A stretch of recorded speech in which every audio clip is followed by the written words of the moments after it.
नमस्कार मित्रांनो, जय महाराष्ट्र. मित्रांनो, 10% नफा घेऊन एक पुस्तक 27 रुपये 50 पैशाला विकले. जर ते पुस्तक 25 रुपये 75 पैशाला विकले असते तर किती % नफा किंवा तोटा झाला असता हे आपल्याला काढायचंय. तर बघा मित्रांनो, एक पुस्तक आहे, ते पुस्तक 27 रुपये 50 पैशाला विकलं, 27 रुपये 50 पैशाला. तर त्यामध्ये झाला 10% नफा, म्हणजे 100 मध्ये 10 मिळवायचे, मग किती होतात? 110. बरोबर. आता तेच पुस्तक जर आपण 25 रुपये 75 पैशाला विकलं, 25.75 भागिले आता, तर किती % नफा किंवा तोटा झाला असता? मग काय झालं? एक्स घ्यायचा.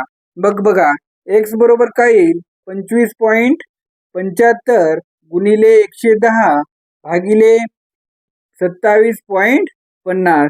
तर बघा मित्रांनो, हे पॉइंट आपण काढून टाकू. 25 एक 25, 0, 25 त्रिक 75, 25 एक 25, 25 एक 25 आणि 0.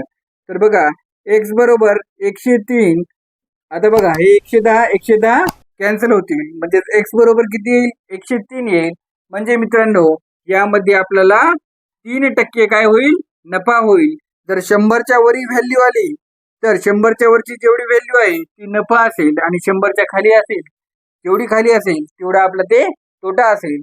तर यामध्ये आपल्याला 3% काय होईल? नफा होईल. आवडलं तर लाईक करा आणि शेअर करायला विसरू नका. धन्यवाद.